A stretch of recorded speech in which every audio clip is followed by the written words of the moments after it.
just when you thought it was safe to go onto iTunes.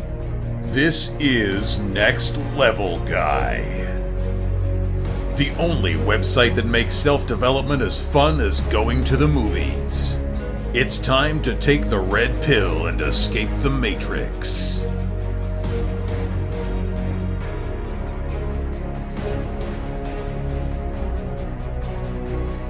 What's happening, guys? It's time for another episode of the Next Level Guys show podcast with your favourite tutor, Ian Dawson-Mackay. Next Level Guys, the go-to men's interview, interest and improvement website where I quiz the experts to find out the hacks, tips, methods and protocols that you can implement in your own life to take it to the next level and live happier, healthier, wealthier, sexier and so much more. Today's guest is the mad scientist Chris Duffin, who's a world-renowned strength athlete, coach, public speaker, inventor and innovator in regards to human movement and training methodologies. Known as the mad scientist, Chris is an ex-corporate executive turned inventor and movement professional. He has positioned himself uniquely in the fitness world, bridging the gap between and working with both the top clinical rehab and sports professionals in the world and in the trenches athletes and strength and conditioning coaches. He promotes and uses evidence-based approaches in developing his coaching and cueing methodologies and strength training equipment. Chris keeps it simple, with reinforcing clean, natural movement patterns and then focusing on building strength. He is the only person in the world today squatting and deadlifting over 900 pounds as bodyweight and is one of the best powerlifters of our age and one of the most respected strength coaches in the industry, period. In this interview, we discuss his recent released book on his life story, strength in all aspects, personal development, self-help, and how you can learn to develop strength in all aspects of your life. And now, let's get to the interview. Well, thank you so much for doing this. I originally discovered you in air quotes when you were working with Mark Bell. I think you were calling Silent Mike a pussy, and you were drinking whiskey and doing deadlifts. You know, you became the mad scientist of powerlifting. You were doing awesome work and that, but I think that's where a lot of people know you from. But you've got an amazing story, which you've just introduced in your new book. But for those who are listening, who've been under the rock and don't know who you are, could you just give a quick intro? You know, who you are, why you're so well known, just a kind of general overview. Yeah, sure. So I was dubbed the mad scientist by Stan Efferding a number of years ago when I went down and did some work fixing his shoulders, and Eric Spoto, who was at the time the world record holding bench press, did some magic and got him rehabbed post surgery, and it's just something that stuck because I've been kind of an innovator of bringing new methodology or old methodology, as it may be, back into the realm, and just different ideas around both equipment and training that at the end of the day work. They're all science-based, but sometimes just kind of outside the box. And just like you mentioned the drinking whiskey, there is some actual science behind that. At the right, the timed at the right amount, at the right dose, can actually be performance enhancing. And I've got an article walking through the history of its use, which dates back a long time, and the effects and why it works, which is kind of counterintuitive. Obviously, it has a lot of detrimental effects, but pretty well known for that stuff, as well as generally my feats of strength. I was rated number 1 in the world for like 8 years in powerlifting, setting all-time world records. Probably most well known for my Guinness World Record, which I still hold on the sumo deadlift. So I have the heaviest sumo deadlift in history at 1,000 pounds, which I did for reps. So I'm the only person in any style of deadlifting that's ever done reps with 1,000 pounds. I did it for almost 3 reps. And also makes me the lightest person to ever deadlift 1,000 pounds. Lightest and oldest to do that as well. Lightest we're talking like 120 to 140 pounds body weight, because the other 5 people that have done it are all, your 6.5 foot, 7 foot tall, 400 pound strongmen, versus me at 5'10", 265 pounds. And then I've done a number of other Guinness feats and other crazy feats. Squatted 800 pounds every single day for 30 days straight, raising money for Special Olympics, which are special needs individuals in support of getting them into powerlifting and training. The 1,000 pound was a charity fundraiser as well. And then more recently deadlifted 880 pounds or 400 kilos every single day for 17 days straight, raising money for childhood cancer research. And so yeah, a good mixture of both content around science-based education and training tools, which we output through my business Kabuki Strength, which we've got an education arm and an equipment arm, doing some really unique stuff. So we work with all the top professional, well, not all the top professional, but a good chunk of the top professional teams in the Major League Baseball, NFL, not so big into NBA yet. We're getting into NHL. We deal with colleges across the board. I think we've got like 500 colleges as customers. So all the top United States colleges.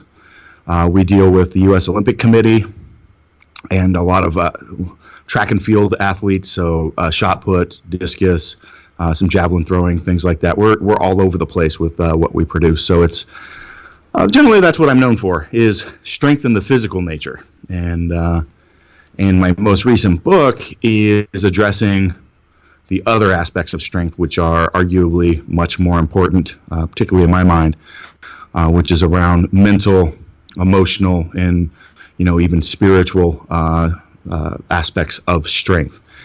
So it's definitely a passion project of mine, and I wanted to have an outlet for being able to help people, both people that are struggling as well as people that are looking for ways to improve themselves in life, in relationships, and in business, and all those aspects, and becoming a better version of themselves. And so the book is built around messages and lessons to help people realize that a life that matches their values and their goals.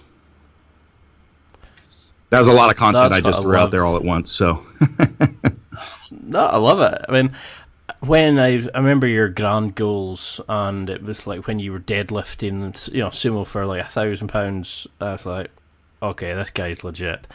But I love how you use in the book, you address the other components of strength. You don't just look at physical, like you said. You looked at emotional. You looked at like reinvention, like the spiritual. Every kind of strength possible. But what was your inspiration for the book? Why did you decide now was the time to release it? Is this something that you just wanted to leave your legacy, or was there a kind of inspiration behind creating it now? Yeah, so there was an inspiration behind creating it now, and it's really more of having a storyline to finish it. So this is something I've wanted to write for a long time, knowing that my story it's got some power behind it. You've read it, you know what I'm talking about. It's phenomenal. And but it's the end goal of the book is being able to realize a vision for your life and execute it. And really that's where I'm at now. I left my corporate career. I founded this company that is the values and my personal values and philosophy are the culture that we have here and how we actually go and act in the world. And it is I'm living every aspect. I'm not a rich person as far as financially, but I am rich in the people that I work with and live with in the life that I have. I live the life that I want. Every aspect of what I do for work and home and pleasure, there's no real cutoff. Everything is all the same. And so I think that's a great way to finalize the story and be able to articulate that aspect of creating the life that you want around yourself. And so without that, I would have dead-ended it in this, really incredibly successful corporate career that I used to have before this, doing company turnarounds and things like that. But it really wasn't, that would be like, oh, here's a great success, but it wasn't the success that I wanted, right? So it was success by a lot of people's standards in the world we live in today, but I wanted more than that. And so there was a lot of stuff in the last couple chapters of that book where I took what was a successful life and took it completely another direction and reinvented reinvented it into the fashion. I felt that was a time that I could, legitimately, finish and conclude the book and feel good about, the conclusion, and that it really is living the messages that I'm saying in the book. Obviously, the story will always continue going on, right? But that was the piece, and it was also a time that really was a lot of, with getting the business up and running the first few years, I was too swamped with that, and so I have been building the team and the people, my leadership team here, and to the point where I could literally step away for the 9 months, 12 months that it took me to put together the book. I was focusing on the book and training and my family life, and letting the team really drive and manage the business. So it was just from a logistical manner, like being able to sit down and do that. I was able to do that. So no, it is amazing when you see where you came from, like the upbringing, the way that you kind of ground out. It's like repping, the way that you kind of took the weight onto your shoulders, raised yourself up, and then just broke the record and just kept getting better and better.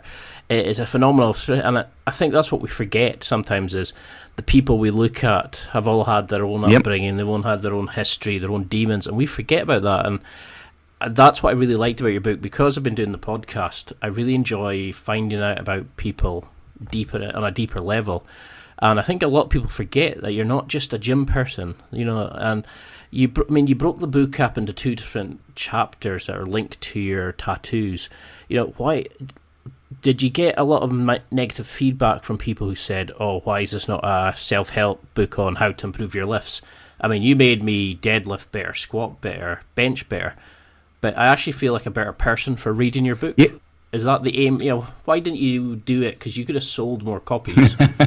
I love the way you did it. This is what I know. So I've had a few people that just bought the book, not knowing what it was about, not reading the synopsis or the reviews, and they're like, "I thought this was going to be a book about training and lifting, and it wasn't." But even so, all the feedback I've received has been just phenomenal. So. You can go check out reviews on Amazon and such if you want, but the personal feedback that I've been getting via messages and emails and all that, it's had a really profound impact on people that have made their way through it, and that's really my mission. So, for the longest time I've signed off every email that I've written as "live better through strength," and I have no idea where I came about just saying that, but that is my message. That is my goal, is to help people realize that struggle and adversity are not to be avoided. They're not only not to be avoided, but those things that we need to seek out. And we do that in the gym, in the physical nature, but people don't realize the rest of their life, is that way. And I've met a lot of people that, have those struggles. And by no means my book is written in a manner like, "Oh, woe is me," or my life is worse than anyone else's, which is not, and that's not the way it's written. It is written to show you how far you can move the needle. If I can go from being a homeless kid in the woods at 6 years old, learning to handle rattlesnakes and bathe himself in creek water and forage for mushroom and kill animals, to putting myself through college, raising my 3 sisters while I did it so they didn't have to live in that environment, deal with murderers, serial killers, human trafficking, all these things, and get to the point where, I am, a sought-after executive that's brought in to, come in and fix and turn around, companies and get them sold to just, before I'm 40, walking away from that to say, this is what I want to do in the world. This is how I want to have an impact. This is how I want to leave my legacy, and pare down everything in my life from my personal life. And there's some difficult things I walk through there.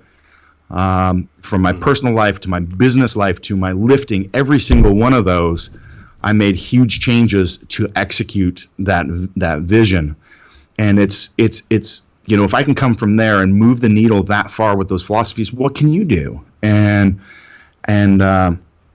so it's a story of self-actualization, and every chapter has the story, but then what are the themes from it? What can you learn from it? How can you take action from it? Yet at the same time doing it in a way that's asking you questions of yourself and not telling you how to live your life, not telling you what your values or goals should be, not telling you, what morality is important, but to ask you and to make you think down the path so you can find those answers for yourself and then live the life that you want. Because I see so many people that just go through the motions of living life, right? And I use the term in the book, they let life live them, It's the living for the weekend. It's just, making do. It's, or dreading Monday. Or the people that are living a tough life, and you walk and you ask them, who are you? And they tell you what has happened to them. They tell you the stories of things that have happened to them there. And it's like, well, that's not who you are. Sure, that's had an influence on who you are, but you are defined not by the things that have happened to you, but by your actions and responses to those obstacles in your life. That is the definition of who you are. And so many people kind of mix and match. They, maybe it's victimization or whatever it is, but I'm a such and such survivor. I'm a, that is their story, and that shouldn't be your story. That's what's happened to you that you had no control over. And so, there's that and a lot of other pieces of very usable, actionable information in there. And so for me, it's just the passion of sharing these messages and stories and helping people, because that's what I want to do, and that's what I've always been. Is when I was a leader and executive, I guess I still am. But for me, it was all what I enjoyed from that was the helping people be able to realize that they had more potential than they thought, to be able to take on challenges and obstacles. And when you would see those wins happen, you would see so many other aspects of their life start improving as well. And that's what I enjoyed. It's that coaching, it's that mentoring, it's helping people, it's putting those challenges in front of people. And so what my book is a challenge. And would you not agree with that statement, having read it? Oh, definitely. I love the way that it wasn't oh, look at me, I've had a hard life, oh, I should be praised or whatever. You took what are really somewhere really dark places and said, this is how I used my strength to come out of this. And then you gave the theme at the end of, well, this was my story, this is how I did it, now this is how you could do it too. I loved that way that you wrote it about. It wasn't just your story, and you used it as a self-help guide for people. Yep. To show that it is possible to come from these places. That it gave them the tale. It gave them the explanation of how you did it, where you went wrong, and how, like you've said, and which I particularly loved, was that you're not defined by your BS story. You're defined by your actions to that story. So it can be as negative as hell, but you can decide to make something from it. You can draw strength from it and improve yourself, improve others, improve the world, by your actions. You're not, it's like, was it Fight Club when they said, you're not your job, you're not. Yeah, actually, I forgot about that line from Fight Club. That's a brilliant work. That's what it's about. And this is, like I said, it's, people may pick it up thinking it's a strength training book. It's going to help you with the mental aspects, and that's the same philosophies that I use to do feats of strength that no one in the world has been able to duplicate. It's been the things that I've brought about world-class performance within companies. I've done the entrepreneurial thing and been successful. In a matter of 4 years, I'm in basically every single major sport in the world. We have an impact in either coaching or equipment. These are things. It's things that you can put to work in your personal friendships and relationships and your family. So it really is a self-help book, but it's like a business book. It's like all those sorts of things kind of wrapped into one. And so, I definitely encourage people to take a look at it. I don't want to, just bash people over the head over and over on about the book here, but I think we did some good service of kind of covering the groundwork that's in there. And yeah, there's definitely some crazy engaging stories. So it's a nice, good read. And by the time your listeners listen to this podcast, it will be available in Audible as well. So it's currently hardcover, paperback, and ebook, but the Audible will be launching next Monday. So really, which I did myself as a little bit of a challenge. My publisher said, no, you need to hire a professional, was it professional voice actor to do this, to do it service. And I'm like, I really think it should be me reading this thing. And they're like, you need to. It's going to be really hard. You're going to hate it. And I'm like, let me just do a test read of like the hardest chapter. And I recorded it and sent it to them. And they're like, okay, yeah, go ahead and do it. And I do a lot of speaking as well, but it's a very personal story with a lot of emotion in it. And I just felt that it was worth it for me to do the work to read it. It was challenging. They were right. But to me, it was really worth that. So, I think it almost had to come from you. I mean, I've listened to some trailers and stuff that you've done on your YouTube channels, and it really I think it helps you come to peace with it as well. Some because you write about it, you live through it again, and then you look at how you analyze it using your chapters and the themes, the action steps for other people that can use it, who are maybe going through those times just now. But I think also saying it out loud releases that energy out. I don't know again. Actually, Ian, so the entire process of writing the book and doing the voiceover and all that, you're 100% right. Like, there was a lot of things like delving up the memories and like tying together some of the connections of like the choices that I made, and me just going, oh, wow, aha, of course that's why I did this, and this. Like, in the later half of the book, when I founded the business, I left my wife, I left my career, I retired from powerlifting. Like, I didn't realize that every one of those at that time was fully connected. That I was shedding things and pairing things in a manner that was appropriate for me to realize the vision that I have. And there were some things that didn't align. And now I'm, by the way, remarried and very, very happy. And shoring up all those components of my life. And but it was interesting. Like, it was a challenging process mentally to walk through it with the history that I've had. And that's all I can say to it. Like, once you read the book, you'll understand why. There's obviously a lot of stuff to process and unpack over the course of a life with that amount of scope in it. And I think it was a good thing for me to do personally, without a doubt.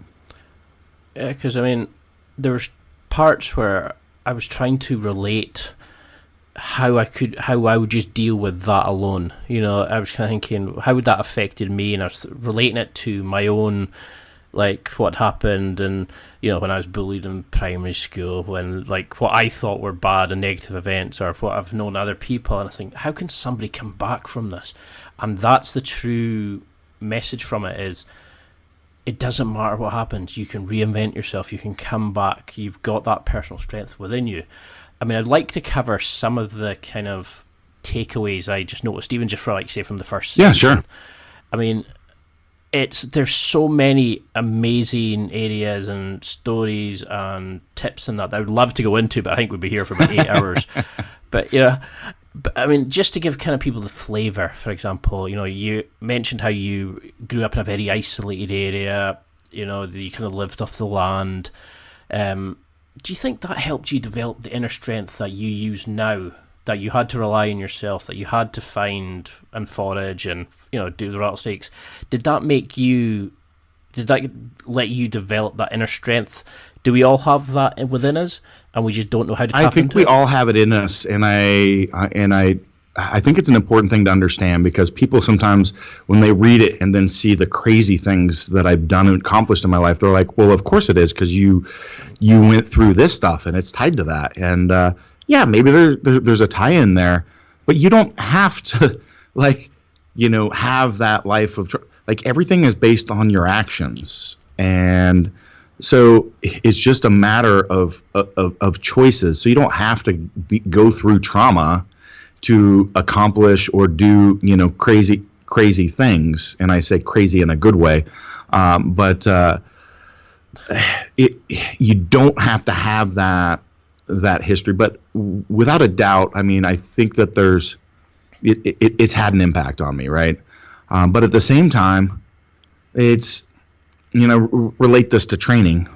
So, you know, if we stress ourselves too much, everybody's got a different, you know, capacity for response, right? And if we continue to just drive that stress over and over and over again, without an opportunity for recovery, that's when stressors became detrimental. Now, without those adaptations, we don't really grow as human beings, which to me is, okay, so if we're not challenging ourselves, we're literally dying. Just like if we don't train or are physically active, we're atrophying, the process of dying, right? So that's why we should always be seeking challenges for ourselves. So we're talking the difference between trauma and challenge. And so I don't think that we have to have trauma, but you should never be in a position that you're not challenging yourself. So I relate this to, like, maybe 40 years ago you were a war hero, and then something happens, you know, there's an accident in front of you that takes, like, that hero mentality to jump in, and maybe you don't have it anymore, right? Maybe you just don't have that. Why don't you have that? Well, 40 years has passed, and maybe you become soft. Maybe you become soft mentally, you know, just like you can become soft physically. So just because you have something at one time doesn't mean it's always with you. So we need to always be exploring what our limits are. And the only way that we can explore our limits is through taking on those challenges.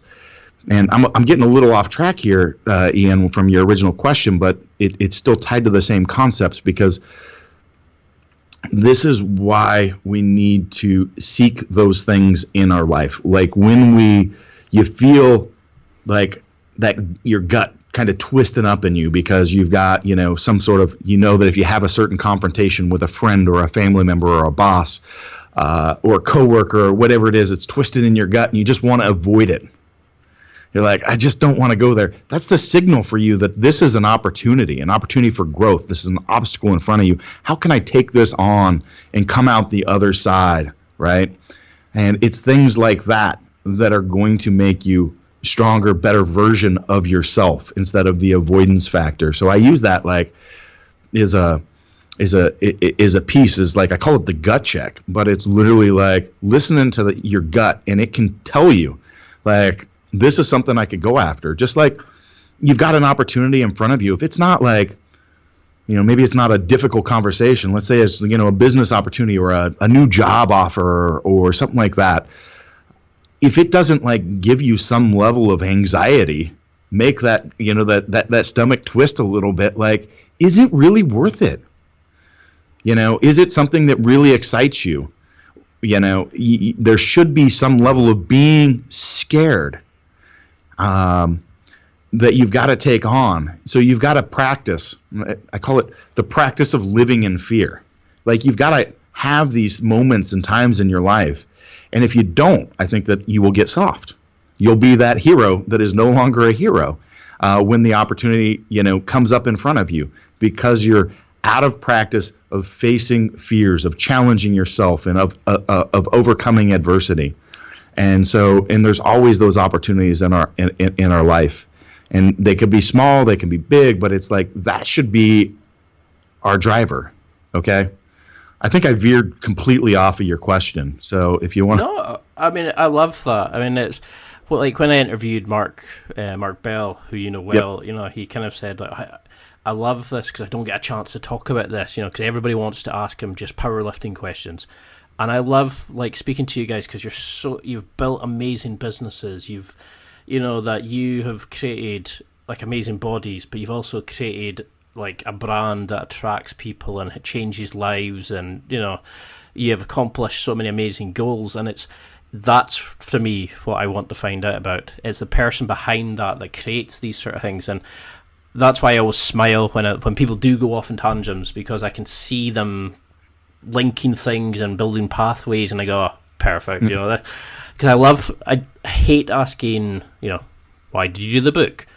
How do I read it? You know, like the same kind of questions you'll get 24/7, because I find them boring, you know, when you can just change the name at the top and it's the same answers over and over again. You know, so feel free to go on as many tangents as you want, but did you, because you mentioned in your book how your parents kind of lived off the land, and like your mum and Pat, you know, and you said how that they refused charity and things like that. And you mentioned there about goals, and you know, I definitely agree. If you're not scared of your goals even a wee bit, they're not big enough. But was that the inspiration back then that you wouldn't accept charity? Did that philosophy do you think it got embedded in you, that you wanted to always push for it, always keep going and try and achieve it yourself, that you didn't want your goals just to be handed to you, that you had to earn them and grind them out each time? Yeah, I don't know if it was a choice though, so much as that was just the life that I lived. Like, you know, when I was going to college, you know, if things didn't work out, if I wasn't able to also come up with the rent payment or put food on the table, there was no one to call home. If I called home, I'd be sending money home. So it was. I've never. I did like that bit. It's the way it was. I go if I went home and crashed on the couch, I'd wake up in the morning with less money in my pocket. So because it'd be snuck out for alcohol or drugs, but there was never. I've never had a fallback plan. Like, you know, there's literally no couch to actually go, you know, crash on, or, you know, bed at home, or, you know, that if things don't work out, I don't have any other resource but myself. I have no other option but to make it work. And not only that, but I have to do it for others as well. You know, I was working when I was in high school, going to school, doing sports, and going and working in the evening to help put food on the table for the family. You know, in college, I ended up taking custody of my sisters just to get them out of that environment. And, you know, in retrospect, it was probably, and I talk about, you know, the depression issues that I've faced most of my life in the book as well. I think there's a certain aspect of me actually always having people that are responsible, that I'm responsible for taking care of, as a selfish means of like ensuring that I don't go down that dark path too far. Because if I do, it's not me failing or disappearing from the world. It's, there's, you know, what happens to my kids, my sisters, it's something that I've always had a responsibility there, and maybe it's been a selfish reason of self-preservation. I don't know. Because that's what I noticed in the book, was a lot of times you were the breadwinner, you were the parent, you were the kind of the person who went and got the resources that were needed and that sort of thing. And I always admired the way that you kind of, you know, you took on your sisters when they needed the help. You helped your parents when they needed the help. You know, there was that kind of thing of, you didn't look at it as, well, you know, I need to do this, I need to do my personal stuff. You kind of went, okay, this is what I need to do now. How do I make this work? It's the people like, how'd you arrive at that decision? I'm like, there was no, like, that's what had to be done. Like, what am I not supposed to take care of them? Like, you know, so to me, it's like, there is no other option. There was no question or decision making, you know, in that process. So in like the embracing the fear section, you talked about like the fact you basically played with rattlesnakes, and I think we kind of talked about that. Is like a lot of people have too many fallback positions, with their goals. They can kind of go out and give it a bit of a try, and then they can go home and say, yeah, I gave it a try, but it really wasn't for me, and people give them a pat on the back. But you didn't have anything to do that. You didn't have somebody who could give you financial support. You didn't have the additional, somebody that was going to, a night to ride in and help you out. You made it work because you had to. How can we mimic that in our cushy sort of modern living? Because too many men are sitting listening to this going, I'm tough, I'm strong, but they crumble at the first sign of weakness. Apart from going out and catching rattlesnakes, how can we start embracing the fear? How can we start living and really embracing fear and using it to, reinvent ourselves and get better and become stronger men or women? Sorry. I think it's just the small steps, the small steps of practice. Every one of those opportunities in your life, to, like I said, that and you get that feeling, that gut wrench, and really going, this is what I need to go after. It could be a project at work. It could be a new job. It could be a relationship. It could be opening a relationship. Like, I want to talk to that, that girl or that guy. I keep thinking about it. But, like, these are all opportunities to practice. Just step up to the plate. And then as you practice it, it becomes second nature, right? And that fear starts dissipating and you start moving to the next level. It's like a 1,000-pound squat. If you let that fear override you and you step under that bar and nothing that you can think about during that time is how you're going to get crushed. You are going to get crushed. So you've got to have that level of anxiety, but you've got to have the practice. And the practice comes from just getting out there and doing it, of acclimating to managing and working with that fear and being able to set it aside when it comes time for the action, right?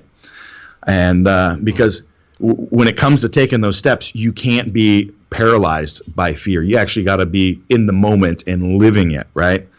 Your fear is your guide to, like, what you want to take on, but you've got to start acclimating to that. That's why it's a practice of living in it, so that you can become comfortable, because you never know what Wednesday is going to roll along and you're going to get sideswiped by something crazy in your life that you never anticipated, and you're going to get paralyzed.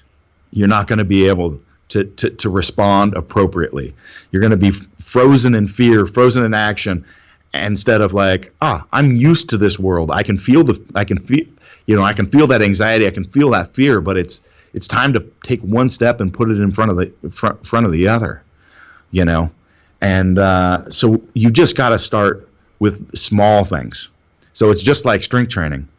You don't walk into the gym one day and go, I want to squat 500 pounds. Let's put it on the bar and do it. No. You start with 135. You spend some time doing that. Okay.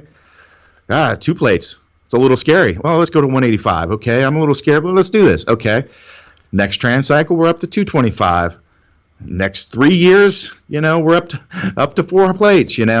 It's the same thing. You can't just dive in and destroy yourself.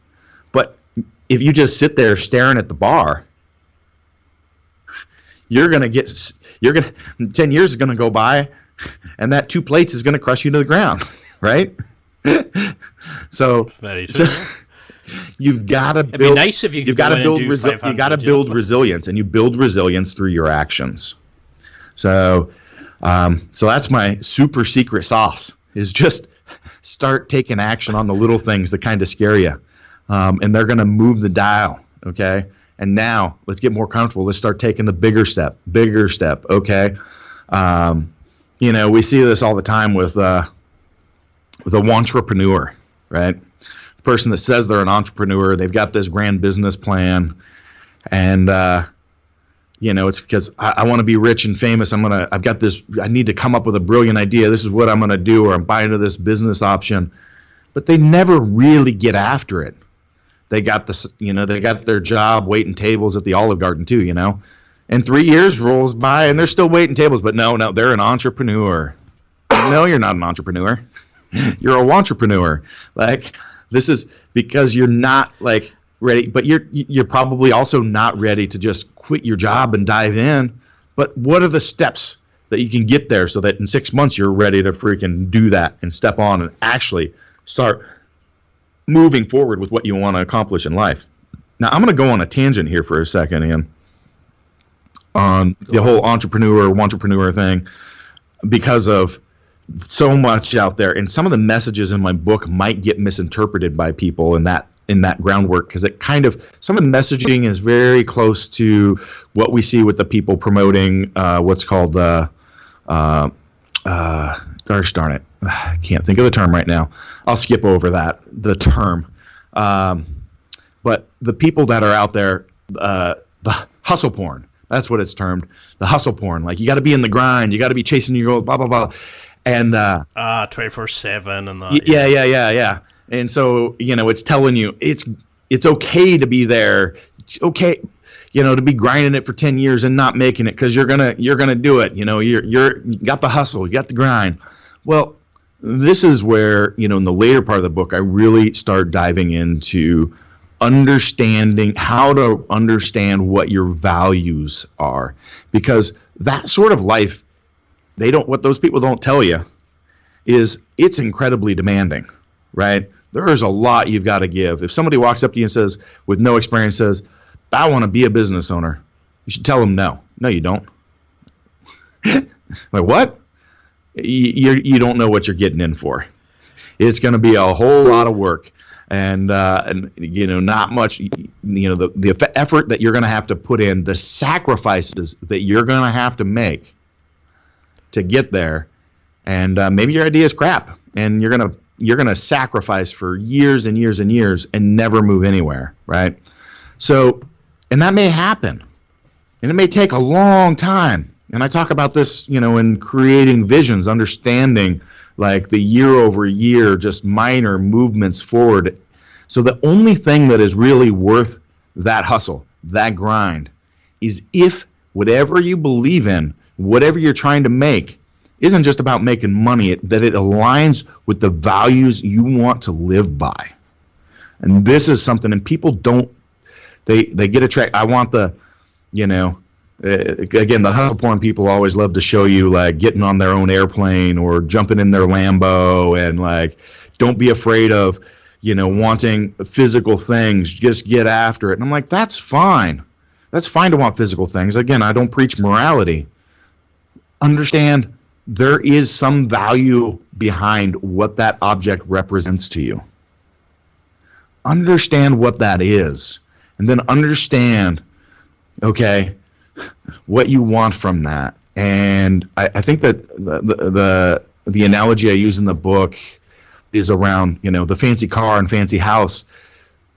Just think down the path. If that's what you want, that's fine. Maybe it's to show off to your, the people that you went to high school with or whatever. But really dive deeper. Ask yourself why, because you could make the wrong choices to get there too. So, and by that I mean maybe those things. For my example is maybe those things mean to you security. I've reached a point in my life where I have, and I use that because security is an important thing for me given my background, right? But if I don't understand that, I can over-leverage myself to get those things and then actually destroy what I'm actually valuing, because now I'm hamstrung with, payments on things that were, supposed to show me security, but I over-leveraged myself so I could have those physical things that represented it, but now my payments I'm barely making, right? And I'm struggling to get by and I'm in an insecure position. So it's really, you've got to dive deeper. Why? And then once you get there and understand your values, then you can start establishing those goals. And then your idea, your whatever it is you're chasing, if you got to do the grind for 10, 15 years, it's worth it. Because that is you. That is your life. Okay? That's what you want to realize, not just make some money. Right? And have a Lambo I can post on Instagram, right? Because if you get there and that's it, you're going to still feel hollow and empty and, live a life that is not fulfilled. And so that's where I want people to dig deeper and also just not chase that, like, the hustle and grind are not worth it just to do it, just to be chasing that dollar, just to be chasing that money. And so it's really important to understand these deeper things, and that's what I'm really trying to challenge people to do. Well, now would seem a great time to take a quick break, and I just want to give you a quick note about the affiliate schemes I've set up. I've set up some awesome deals with some amazing companies. If you go to www.nextlevelguy.com/affiliates or click on affiliate deals in the blue ribbon at the top of the website homepage, you can go straight to my affiliate wonderland. There are so many special offers, listener exclusive deals, and discount codes available here. There really is something for everyone. It doesn't matter if you're buying for yourself, a special occasion, or that special someone in your life. You can find whatever you need here. There's a lot of interesting companies and inspiring products that you might not have seen before. There's Onnit, Amazon, MeUndies, Barbell Apparel, Dollar Shave Club, and so many more. There's companies that help with dating, with sporting equipment, with tactical gear, with outdoor equipment, gadgets, XXX stuff, and so much more. If you need it, it's there, and stuff you might not even knew you needed, you can find there as well. Simply go to www.nextlevelguy.com/affiliates. That's www.nextlevelguy.com/affiliates, and enjoy. And if you're on the site itself, you can find a link to this in the show notes, or go to the affiliate deals in the blue ribbon at the top of the homepage. Please note, I do not receive any information on you or your purchases or any data at all. All I receive is a small commission from the business as a thank you for sending you to shop with them. This is done by the company itself. It doesn't affect the price that you pay, but it helps me develop and expand the podcast. So I'm extremely thankful for you taking the time to spend your money via my links. You're helping me make this podcast better and better each week and becoming a better person by running this podcast. And I hope you enjoy the stuff at cheaper prices. If you're on the website post, click on the graphic below, go to www.nextlevelguy.com/affiliates, or simply click affiliate deals in the blue banner at the top to enjoy. Now, let's get back to the interview. Cheers. I completely agree. I absolutely love that, because when I started, I just wanted a blog because everybody else had one. But then I started wanting to better my life, but I had friends who started businesses and they quickly gave up because they wanted to have all the material stuff, the flashy stuff, but none of them actually wanted to put the grind in. Like, I'm working in a normal job, come here, prep, do an interview till like 2-3 in the morning, go to work, do jiu-jitsu, no one wants to hear that side of it. No one wants to hear the proper grind or do that work. They want the success at the end of it, but they don't want to put that effort in. And I think that's where a lot of guys are going wrong. We've forgotten to enjoy the journey. Yep. The actual challenges. Exactly. To enjoy the challenges on the way. And it's also the difference that separates a dream from a vision, which I think is really critical, and why I hate, I don't know about the European education system, but I remember when I was growing up, teachers always told me, you got to be a dreamer. You got to dream big. You're never going to, there's no reason not to dream to be an astronaut or the president or whatever. And as I started getting older, I had friends that were dreamers. They're still dreamers. They've never gone anywhere because they just dreamed about that end goal that you're talking about. And a vision is something different. A vision is that end goal, but recognizing how long it's going to get there, all the steps, the maybe years of inactivity of putting in the work and only moving a couple steps forward, and what has to be done, all the work and every step that actually has to get there so that you can be in the Super Bowl with your getting your Super Bowl ring, right? That's a lot of shit that you got to do, and you got to be working your ass off from the time you're a kid to get there. Okay? Dreaming about it, being a dreamer, and showing up for practice in a few games is never going to get you there. And I just hate that. Be a dreamer. Dreamer, you fucking dream all the hell you want. You got to have a vision, and you got to be able to take action consistently and regularly. And to pull that off, this has to mean something to you big. Because otherwise you're not going to have the That's the thing, discipline to follow through.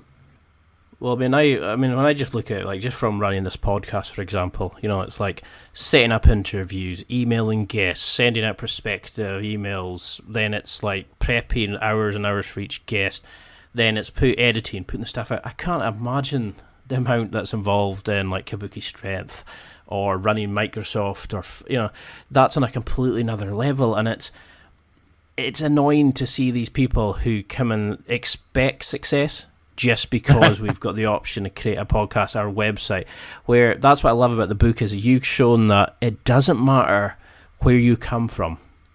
If you ignore the bullshit, if you ignore what other people's like you mentioned about, you didn't let negative perceptions of your school friends define who you were. You let your actions and your goals define it. You know, you focus solely on what you needed to achieve, what the end results had to be. And that's what I loved about it, was how many of those guys listening that you're talking about who are sitting there going, yeah, but I'm still able to do that. Oh, I could change our business if I really wanted to. You know, they've got 50, 60 ideas, but they're not going to go anywhere. You know, how do people stop caring what others think then? You know, how, like, the guy that's sitting in the pub listening to this going, I want to change, but every time they do, it's like the crabs in the bucket.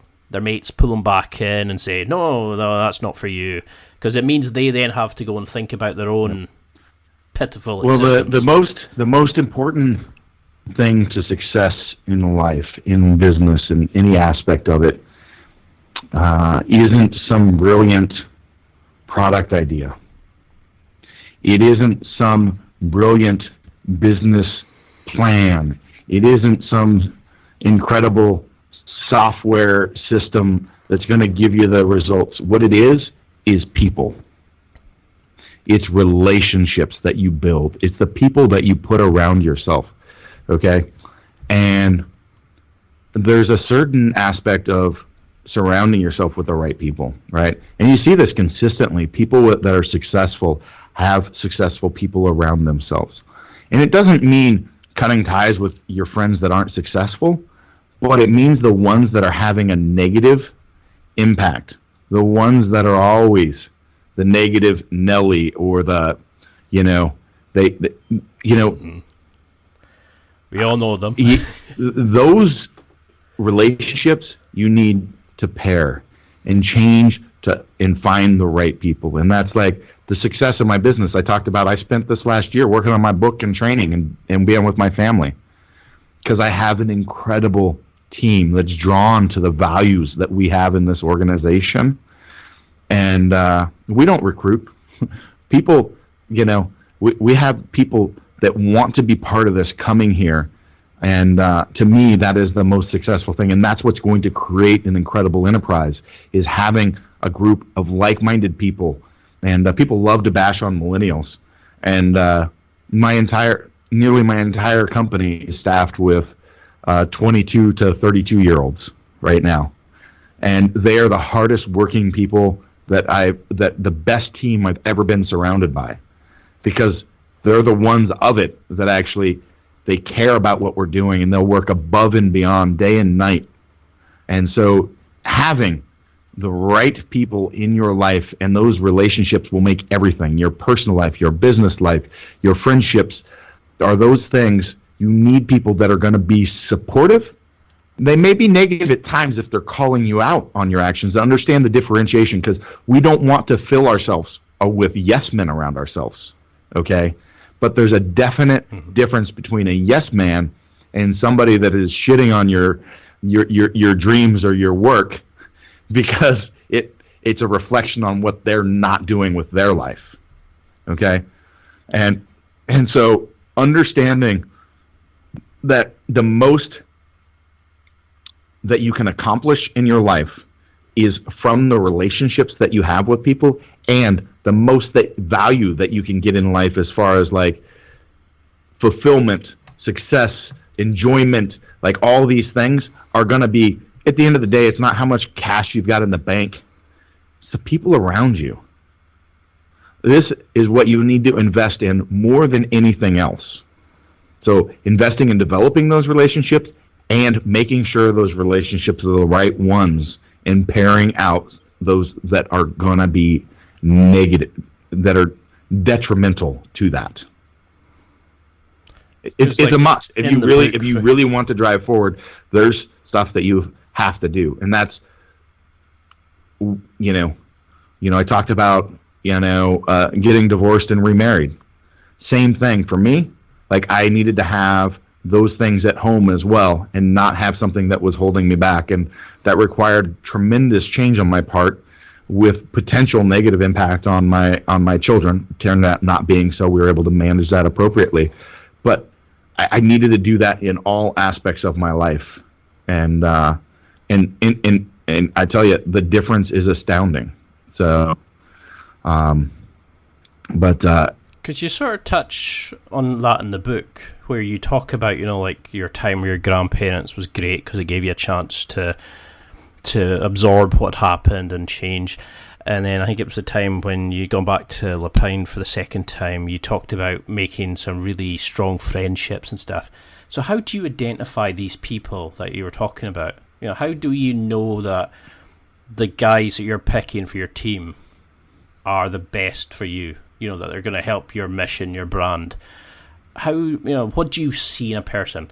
Because I think with your story, you're very great at picking people who matter, who, like, you seem to have a very analytical kind of approach, and you really kind of understand humans, and, you go out your way to help people, but you definitely kind of judge people's characters and stuff, in a good way. I mean, you kind of understand where their real emotions, their real, like, the real desires are.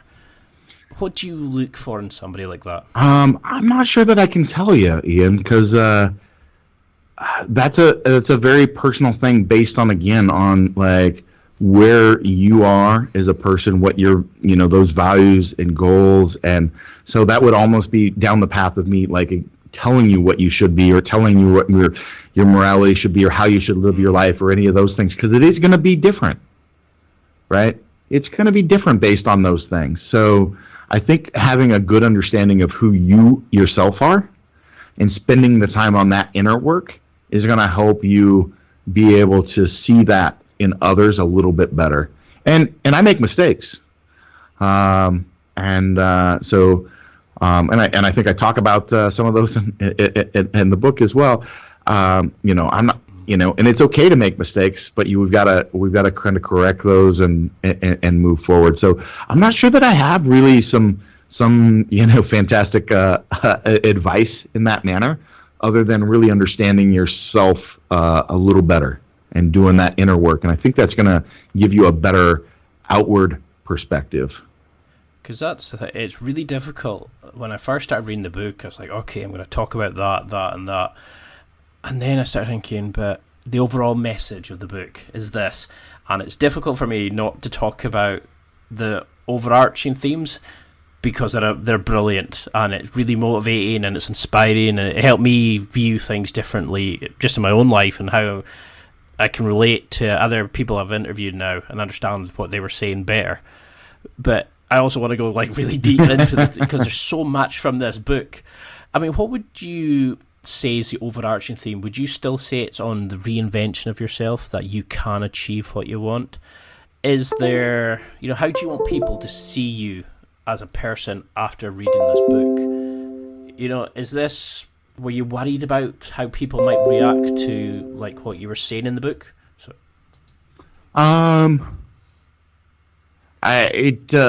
it was difficult to write it knowing that all this was going to go into the public forum, right? Because especially talking about my issues with depression, past alcohol issues, some of the things I've been through, and so that was definitely there. But at the end of the day, I wanted people to see also my strength in being able to share those stories and share those things, because I want to help them in a fashion, right? And so the biggest themes for me in the book is a matter of just the piece around self-actualization. You get to decide who you are as a person, okay? and then you realize that through your actions, you can become whoever you want to be. So we can cover that in the reinvention aspect, but it really is just a matter of deciding who you're going to be and just setting out and executing and becoming that version of yourself, right? And so that's probably the biggest overarching theme, and the other is just the story around strength. That strength should be additive, but it's something that has to be developed, and we must challenge ourselves and continually move forward. So those are the biggest messages, and they're really basic messages. I'm not throwing out any epiphanies or something that anybody's gonna go, I already know that. But the way that it's articulated, I think, will help people get there. Because that's what I really liked about the book. It wasn't preachy. It wasn't like, this is the only way to go. But you showed how you really developed yourself as a person. I mean, I liked the part where you mentioned about using adversity to power your development, how you talked about being a nerdy kid who used fitness to counterbalance that belief. And everybody that knows you from powerlifting looks at you and goes, fuck, like, the guy's a beast. I would never kind of like overstep or Do you still see yourself in that kind of, as a nerdy person, as that boy who's catching rattlesnakes and stuff like that? Has this kind of allowed you to deal with some internal demons, looked at your relationship with your parents in a more positive light, or made you accept that period? How have you kind of used this? Is it almost like a kind of a healing process, a kind of way of putting the chapter to bed to then let you reach the next level? Sorry, ignore the pun. But the next level of your development. I really struggle to say it because I always say it to people and I think, no, don't mention your bloody podcast. So yeah, I think the biggest epiphany for myself in writing the book was, my mother's goal all those years was to be able to create a life for herself disconnected from society, to be living off grid, having her own deal, and not part of this world that the rest of us interact with, right? And really just not being bound by the rules, like, not in a negative way, but like, here's my own set of morality, here's my own set of like what I believe, and I don't want to live in this world where everything is, controlled and rules and all this. And it was realizing, how much of myself was in that, because I'm reflecting back to high school, and I received this award from the whatever fraction of the Army, I don't remember, but they gave me this big award for being the student athlete, and they were trying to recruit me. I was the best athlete and nerd, and my mom was saying to me, she's, because they were trying to recruit me, and she's like, you would not do well in the Army. And I was like, well, why is that, Mom? Like, I'm just thinking into my, my own thinking to myself at the time, like, I follow rules really well. I'm really very I perform really well in school and sports and all this sort of stuff. And I didn't really see that in myself at the time. And now, reflecting back on my life, I look at it and I'm like, wow, I was really, really stubborn. Like, like the getting hired by the unethical guy that that owned the aerospace company. That he wanted me to do all sorts of stuff, and I literally got him fired and barred from his own company, and then I fixed it under my rule. Like, I'm like, that doesn't. I do not agree with what you're doing. This is highly immoral and illegal, and I want no part of this. And you're gonna go goodbye, and I'm gonna fix this the right way. And I'm like, who does? I'm like, that's not normal. And it's amazing. You see what you want to see about yourself, don't you? You'd ignore all the bad So then stuff. I realized like that's literally like, so when I talked about, retiring from powerlifting, making changes in my personal life, starting this company, I'm like, oh, at the end of the day, I was trying to do the same thing my mom was. Like, I don't want to be bound by other people's rules and schedules and all these things that I've been working within for all this time. And that's, I was after the same thing. I got there a completely different way. I don't live an off-grid, I don't live any off-grid lifestyle, but I come and go as I please, and build the framework. The framework of my life is what it is, not somebody like, well, our schedule is 7 to 5, and this is what you need to do. It's everything is literally on my terms.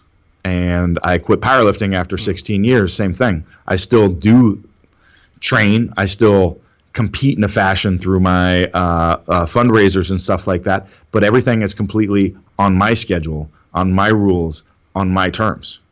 And so I literally divested myself from all these things at one point in my life, not even realizing like the background influence that my mother had on me in that manner.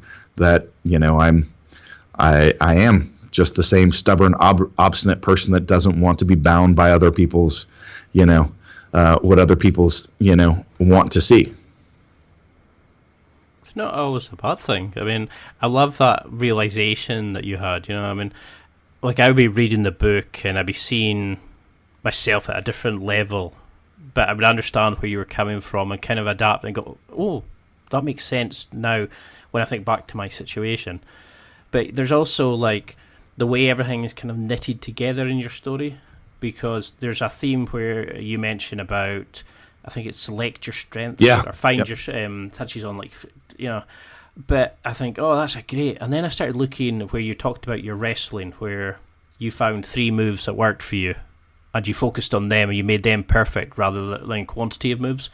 You went for quality, and you did a sort of brilliant reaction to that. And it's kind of like, as I noticed, you select your strengths, where you talked about, the time that you were busking tables. So you put a framework in to work the restaurant better. You use protocols and procedures to work out how to run it better, more efficient. So you used your strengths to kind of, and you see it, all these little kind of patterns of things. And that's what I loved about the book, was there's little snippets and gold that you could open it anywhere and use that and adapt it to your own life. But did this help you realize anything else about you as a person? Did it make you kind of figure out something? Did it change a deep withheld belief that you've always held?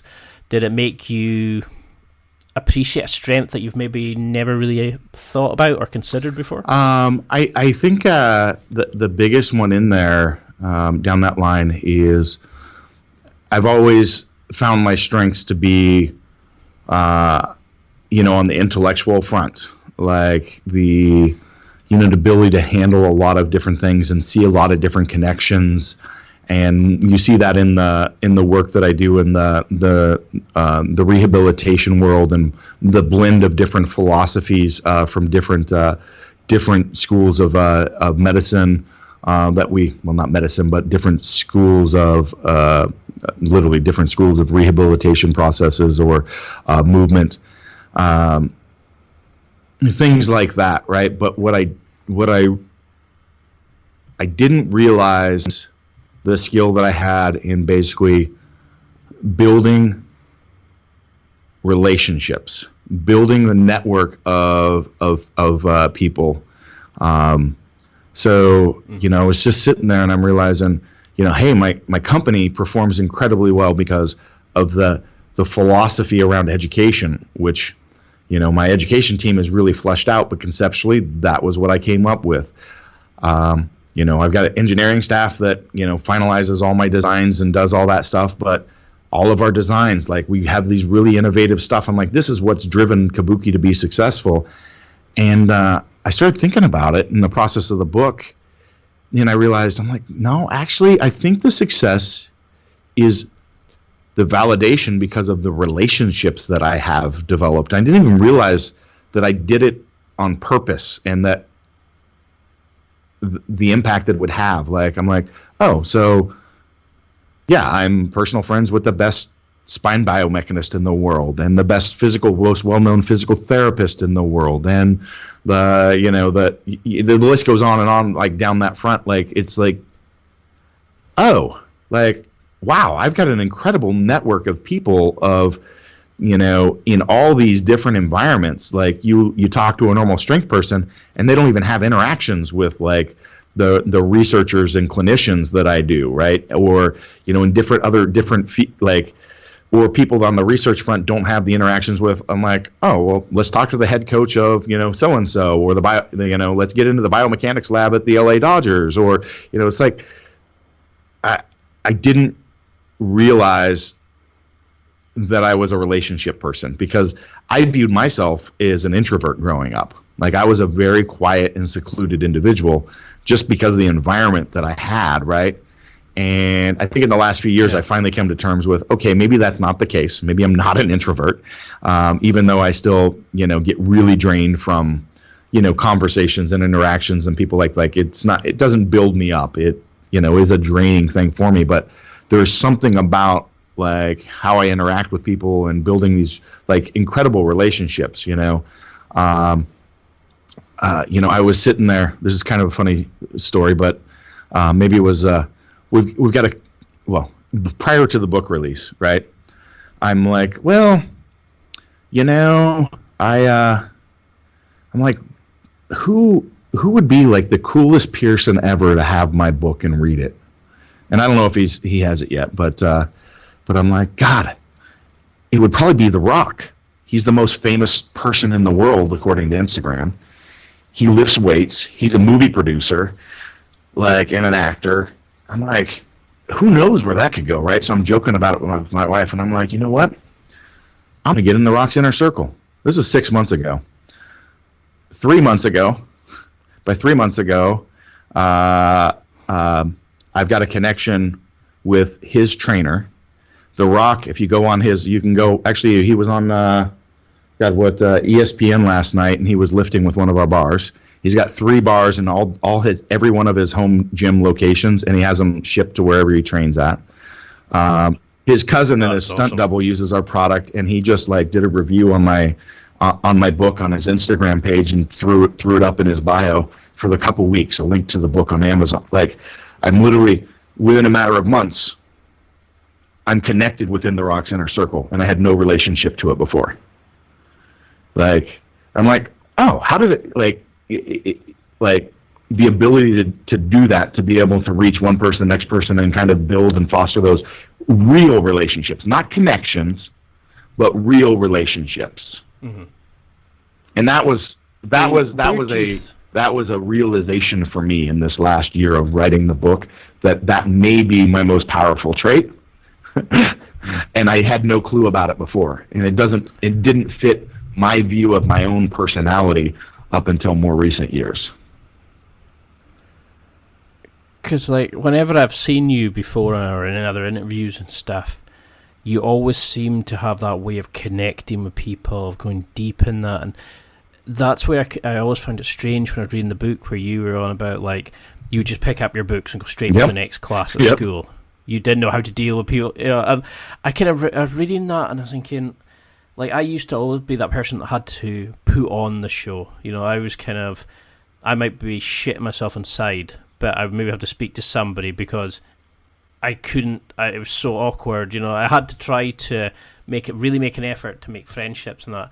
And to see that side of you is what I was like, this is amazing, and it's to see how you can come through that to creating a business that, that makes thousands of gym goers better. That's in like some of the biggest names in the fitness industry and movies are using your products. You've created a line of amazing feats, To see you doing that, it's so inspiring. I mean, you could ask anybody in high school that I went to high school with, like, do you remember Chris? And they'll know me now because everybody knows me, right? But they're like, I didn't know him then. He was just the quiet kid that never said a word. Like, that was That's they literally didn't know me, like, because I was just damn near a mute, like I had a few couple friends that I interacted with, and that was it. And have any of them kind of approached you since the book launch? Have they come and kind of made peace, or have any of them resolved anything, or has anybody from like the places you've grown up got in touch and kind of maybe kind of not settled a score, but kind of just help, like kind of close a wound? Yeah, or, I don't know that there's kind of I don't know that there's any bad blood or wounds that need closed, but there was a family that I lived in the mountains with for a number of years, and we homesteaded together, and I reconnected with them, and actually me and my wife and all my kids, I've got 3 kids, by the way, all went down with their entire family and went to Disneyland for a week together, and that was really cool. Like, it's literally like all these people, one's a police officer, another's a home builder, and but we were this hippie family living in the woods in Northern California, 40 years ago, and so that was really kind of an interesting experience. So. Well, that was going to be something I was just going to bring up, was at that point you mentioned in the book where you are the legal guardian for your 3 sisters. Yeah, not anymore. But, and, yeah.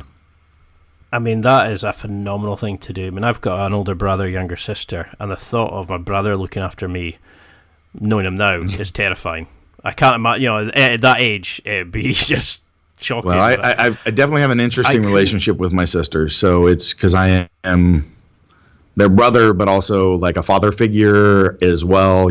I walk them down the aisle for getting married, that sort of stuff. But it's like we've got a very unique relationship, and that I value a lot. So how did that shape you for your own becoming a father? And did it change your? Did you understand maybe something that your parents did that made sense then? Did you did it tie you up a relationship, something that you did with your sisters that you it made sense to you by something you went through with your own kids? Do you think it's made you a better parent?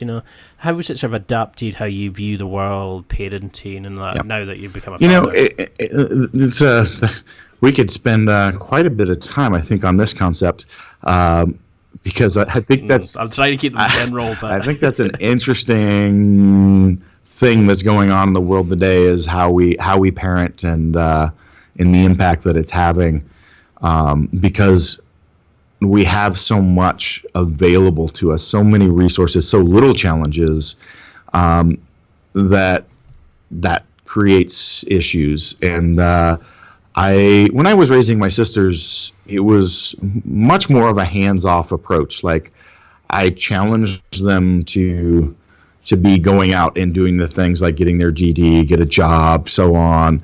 But it was, they had to become self-sufficient on their own, right? And I didn't hand them success. I expected it of them. And I think that was a good thing, right? And it's something I'm trying to figure out today as I have my own kids yet again.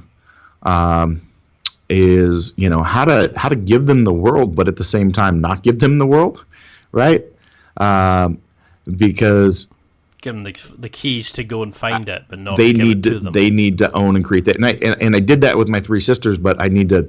It's different when you have your own kids, right? Because you just I don't know. It's because I don't want to see them. I want to see them have everything. I want to see them have the things I didn't have, and so that is something I'm trying to figure out, because there's they need to they still need to drive and own it themselves, and trying to figure out how to make that happen is something that I think that'll be an ongoing process over the next few years as they get older. Well, I've just got a bit of a shock because I noticed that we're way over time, so I can only apologise for that. But something, I mean, apart from sort of the last couple of questions, something I was really keen was the motto of the book for me was, there is always more. Could you just give a little overview of that? How could people listening to this use that as a general kind of call to action for their reinvention? The guys that are maybe in dark places just now, who want to become more like you. How can we use there is always more? Thank you for pulling that out. That's also something we cover substantially in our seminar base, not on the side that we're going to talk about here, but on the movement side of it. And people, when you say that in regards to the training, they always think, well, you mean putting more weight on the bar? Like, no, that's not what we mean. It's a matter of making sure.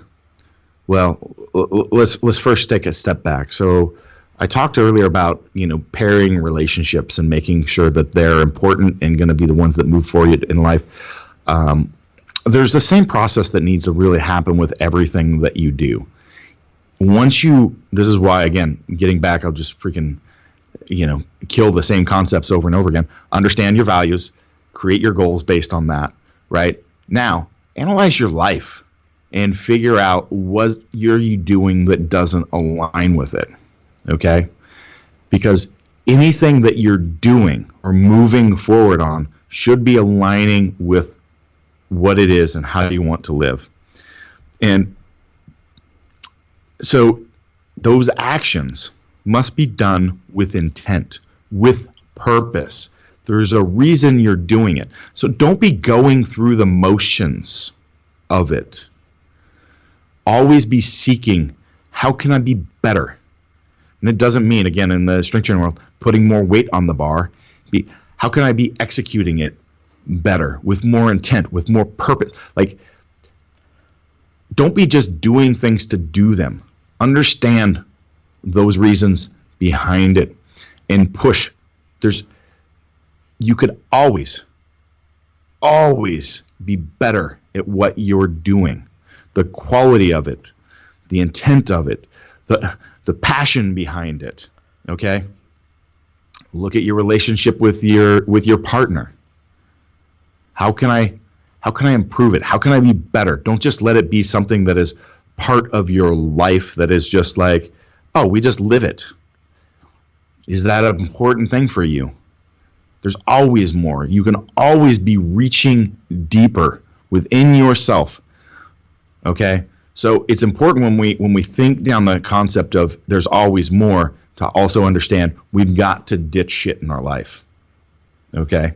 Because you can't do that with everything that you're doing. So first is making sure that we're dropping those things that aren't. And then the things that you are, it's best to have an example to work with this as we're talking about there is always more.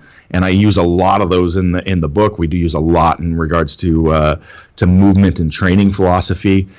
But that is the core nugget of there is always more, is to put intent, purpose, and passion behind it, because there's a reason that you're doing it. If not, knock the shit off, quit doing it. Take it off your plate. Don't go through the motions with things in life. They're important to you. Dig deeper. Because since I've read it, I've found myself about an it'll do. And then I hear your voice almost in the back of my head. Like my jiu-jitsu coaches, sometimes they give me a little snippet that sticks and helps the technique. I hear your voice going, there's always more. And you go, okay, let's put proper effort. Let's get this to the level it should be. I could have a company making a little tidbits of minorly successful products out there. I could have my off-road rig and be doing a little bit of four-wheeling here and there. I could have a family but come home and be disconnected with my relationships with my kids and spend all my time on my phone and not engaging, right? I could be doing all that and a whole lot more.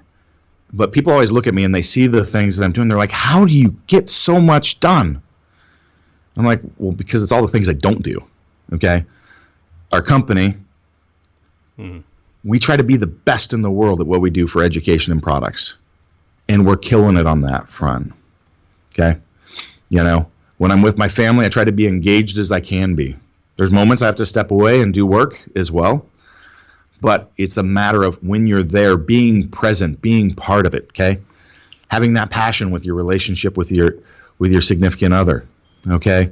I mentioned I do off-roading. I'm building a vehicle from ground up that is one-off in the world. Like, there's nothing else like it. So for me, when I say there's always more, everything that I do, and I just mentioned it, my lifting is important to me. Family is important to me. What we're doing in the world with Kabuki Strength is important with me. And my one minor hobby is fabrication and off-roading. Every single one of those should be world class. I can always, and then yet still always be better. But try to tell me any one of those isn't, and you're wrong. Like, nobody's can duplicate any of those things that I just mentioned, right? You would argue on the family. I don't have a metric to say, that's world class or not. So, in my view, it is. But, but it can still be better, And so, those are examples that I can throw in front of you because they're evident. You can look every one of those is on social media or a website or something for every single one of those, and without a doubt, they are at the level I just said. But I'm also not golfing every other Sunday and watching football and going for hunting here and there. There's a lot of but it's not to say that I don't enjoy a lot of that stuff was hobby fun stuff for me, right? So you can't do everything in the world. So you can do everything mediocre, or you can select your strengths and do it world class, exactly. like you said. And but only if you put fucking intent behind it. Excuse my language. I've dropped a few F-bombs here towards the later half, but it's to accentuate points. And you're doing it to emphasize points, and what you're saying is true. I love this podcast. It's like you're speaking directly to me, and you're cutting the crap out of my life. You're helping me evolve and be better, and I forget that other people are listening to. I know we haven't even gone really deep into a lot of the aspects of the book. I cannot think it's going to be anything but a roaring success. I'd love to have you on again and really go into your grand goals, weightlifting, your off-roading, your building the business. It's phenomenal to see what you've done, and I respect you even more for reading your story. But what do you want people to take from this? What do you want if they only say remember one thing from this, or a take-home message, what would you want them to think? God, I just want to say, go check out the book, because I've spent so much time putting those messages in there, honestly. But that sounds like a sales pitch, which it's not, because that's not. I didn't do it to sell books, but I wrote it to share this with people, and I just say I'm just gonna wrap it up with, you can check that out, or follow me on social media if you want to get a perspective of kind of what I'm talking about, and see if you want to get involved further with some of the things that I'm talking about. So you can find me. I don't interact on Facebook, but I'm on Instagram, Mad Scientist Duffin. You can find Kabuki Strength as well. My personal website, ChristopherDuffin.com. Kabuki Strength, main company. I've got a few other business ventures as well, but it's not out here really kind of pimping that stuff. But it's everything that we've talked about is just living a life that challenges you and choosing to accept challenge to become a better version of yourself. And I try to present that with my own actions and model that and show people what it can be, but not at the same time like saying I'm the most amazing person ever. I did just freaking say, oh, I'm world class, this, that, whatever. But I'm trying to articulate points, right? And so that's the message that I'm really trying to get across there. It's a book about you, but it's a book to help you. It is 100% written. I really put a lot of effort into making this something for you, the reader, to like be able to take action and evaluate your life. And I know you've read it, so you know what I'm talking about. Because I didn't want it to be a oh, look at how amazing I am type thing. What does that do for anybody? Nothing. I mean, it could make a good story still, but it's just not like, it's not what I'm trying to do in the world. You made it about the person reading it and about their future, their success, and that's what I loved about it. Even now, you're still giving back by using your story as a chance for other people to reinvent themselves, and it's going to smash it. I think is it third on Amazon all it's a bestseller in 5 different categories right now. Again, we just launched it like 3 weeks ago. 5-star, nothing but 5-star reviews. And like I said, it's incredible seeing the feedback and the impact it's having, because it's really having people look at their, like, I don't know how else to explain it. Like it's doing what I hoped it would, and which is having an impact on people. If I can help drive people to it, to buy it, to get to change their world from it, to give something back to you, if it's financial, if it's people reviewing it, giving you reviews of it, I would love that as a thank you for the help you've given me through like all your videos, but also like just from reading the story, it made me understand a few things from my own personal point of view, and that was, to me, was amazing. I could look at your story, which is completely different to mine, and go, that makes sense. I've had that feedback from a few people. Everybody should get a copy. You'll see that in some of the reviews, like basically the same statement you just gave. So, do you find that strange? Like, because it blew me away. I was kind of going, a guy who lived in the mountains in America could link with my story in the Highlands of Scotland. I go, oh my god, like I can see myself there. I think it's because I draw out the themes behind it. That people can kind of connect and go, oh, there's his story, but we've all got the stories. We've all got the stories, right? And you can connect it to your life and your stories. Yeah. Well, if I had to give one message to every listener just now, I'd say get a copy of this book, because it will change you, it will reinvent you, and if you get, you can start from any point and succeed. You might not be the next Kabuki strength in the world, but Chris gives a framework, he gives a platform to go and find and build your success from there, and you're changing lives, and it's a hell of a good read. And so get a copy now. That's it for another week. Thanks for listening. Absorb it, practice it, use it. Until next time, keep trying to hit that next level in your life.